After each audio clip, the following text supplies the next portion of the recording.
رسول اللہ کے اعلان نبوت کے چھٹے سال حضرت حمزہ اور حضرت عمر کا قبول اسلام رسول اکرم اور دین اسلام کی ایک زبردست کامیابی تھی۔ رسول خدا کی اہمیت روز بروز بڑھنے لگی تو قریش نے نبوت کے 7ویں سال بنو ہاشم کے خلاف عہد کیا۔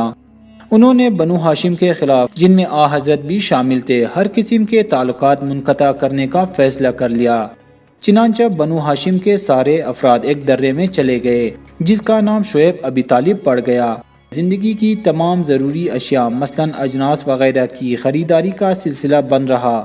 یہ صورتحال 3 سال تک جاری رہی۔ رسول خدا کا یہ سب سے بڑی آزمائش کا زمانہ تھا۔ مسلمانوں کو اس مصیبت سے نجات ملے ابھی زیادہ دن نہیں گزرے تھے کہ رسول خدا کو 2 اور بڑے صدمے برداشت کرنے پڑے، یعنی آپ کے پیارے چچا اور آپ کی زوجہ حضرت خدیجہ رضی اللہ وفات پا گئے۔ ان کے انتقال کے بعد گھر اور آپ کا دل دونوں ویران ہو گئے۔ ابو طالب جو آپ کے سب سے بڑے نگہبان اور دشمنوں کے خلاف ایک زبردست قوت تھے، آپ کی زندگی کے اس نازک مرحلے پر داغ مفارقت دے گئے۔ جب ابو طالب حیات تھے، قریش آپ کا بال بکا کرنے کی جرت نہ کر سکتے تھے، لیکن اب آپ اس دنیا میں نہ تھے، اس لیے دشمنوں نے اپنی مہم اور تیز کر دی۔ پھر بھی آپ کے دل میں ہجرت کا کبھی خیال پیدا نہ ہوا۔ آپ کو اس بات کا یقین کامل تھا کہ سرزمین عرب پیغام حق اور دین برحق سے عرصہ دراز تک بے نیاز نہیں رہ سکتی۔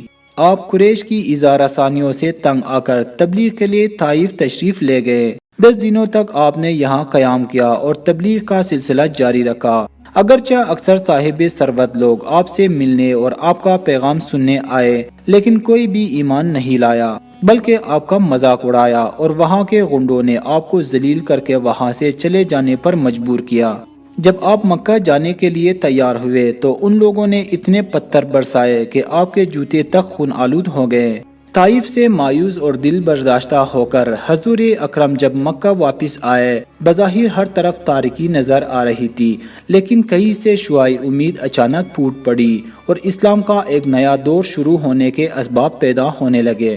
حج کا زمانہ ختم ہو رہا تھا، حج کے تمام ارکان ختم ہو چکے تھے اور لوگ واپس لوٹ رہے تھے کہ آپ کی نظر یثرب کے 6 آدمیوں پر پڑی جو آپ کے لیے قطعی اجنبی تھے۔ آپ نے ان کے سامنے اسلام کے نظریات پر روشنی ڈالی، اپنی موجودہ مشکلات کا ذکر کیا اور ان سے یثرب یعنی مدینہ میں مدد کی درخواست کی۔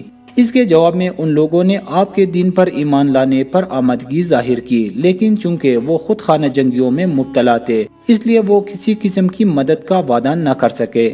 یہ افراد جب مدینہ لوٹے تو ان لوگوں نے اپنے قبیلہ والوں کو یہ خوشخبری سنائی کہ تمام برائیوں سے نجات دینے والا عرب میں ایک پیغمبر برحق پیدا ہو گیا ہے۔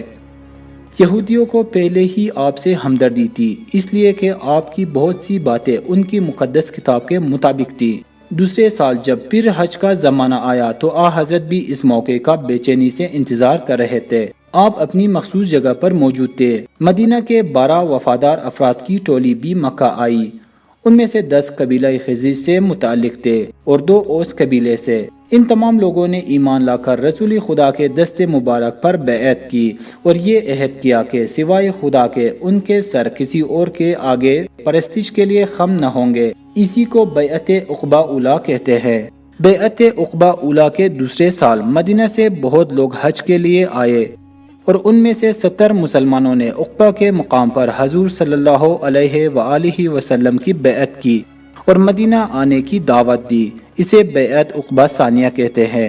حضرت مصعب جنہیں مدینہ میں احکام قرآنی کی اشاعت کے لیے بھیجا گیا تھا، وہ بھی ان حاجیوں کے ساتھ آئے تھے۔ آپ نے حضرت کو بتایا کہ مدینہ میں اسلام بڑی تیزی سے پھیل رہا ہے۔ اسی وقت حضرت کے دل میں مدینہ کی طرف ہجرت کا خیال پیدا ہوا، لیکن اس کے علاوہ اور بھی دوسرے اسباب تھے جن کی بنا پر آپ نے اپنے وطن کو ہمیشہ ہمیشہ کے لیے خیر بات کہہ دینے کا فیصلہ کر لیا۔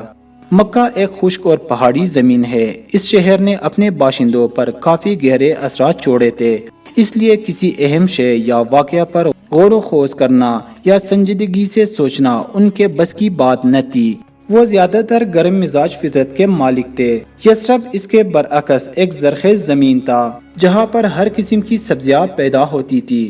لوگ نرم دل، سنجیدہ اور غور و فکر کے عادی تھے۔ اس لیے اسلام کی اشاعت کے ابتدائی زمانے میں مدینہ مکہ سے زیادہ مناسب جگہ تھی۔ پجاریوں کا طبقہ اور قریشی امراء اسلام کے فروغ کی راہ میں سب سے زیادہ رکاوٹ تھے۔ اسلام کی کامیابی ان کی نظر میں ان کی تباہی اور بربادی تھی، اس لیے اسلام کے ظہور کے ساتھ ہی انہوں نے اس کی زبردست مخالفت شروع کر دی۔ لیکن مدینہ میں مکہ کی طرح پجاریوں کا کوئی طبقہ نہ تھا اور نہ مذہبی امراء کا گروہ تھا جیسے کہ قریش میں تھے۔ اندرونی خانہ جنگیوں نے شہر کی حالت خراب کر رکھی تھی۔ اوس اور خزرج قبیلے ایک دوسرے سے ہمیشہ دست بگریباں رہتے تھے، ہمیشہ بد امنی اور خانہ جنگی کا اندیشہ لگا رہتا تھا۔ اس لیے اوس اور خزرج دونوں قبائل ایک ایسی طاقتور شخصیت کی تلاش میں تھے جو ان میں مصالحت کرا سکے اور امن قائم کر سکے۔ مدینہ میں مکہ کی سیاست اور آن حضرت کے ساتھ سلوک کا انہیں اچھی طرح علم تھا، اس لیے انہوں نے رسول اکرم کو مدینہ آنے کی دعوت دی۔ اس سرزمین میں آپ کی آمد سے پہلے ہی حالات سازگار ہو چکے تھے۔ ابو طالب اور حضرت خدیجہ کے انتقال کے بعد رسول خدا بے یار و مددگار ہو گئے۔ ابو طالب رسول کریم کے تحفظ کے لیے ایک آہنی قلعہ کی حیثیت رکھتے تھے، اور جب تک آپ زندہ رہے قریش اگرچہ آپ کو ایذا پہنچانے سے باز نہ آتے تھے مگر قتل کرنے کی بھی جرت نہ کر سکتے تھے۔ ابو طالب کی اچانک موت سے اہل مکہ کو گویا ایک سنہرا موقع ہاتھ آ گیا۔ آخرکار قریش کی مسلسل ایذا رسانی سے تنگ آ کر آپ نے تبلیغ اسلام کے لیے دوسری راہیں اختیار کی۔ آپ نے اپنے پیرووں کو ہجرت مدینہ کا حکم دے دیا۔ مسلمانوں نے اپنی جائیدادیں فروخت کرنی اور چھوٹے چھوٹے گروہوں میں ہجرت کرنی شروع کر دی۔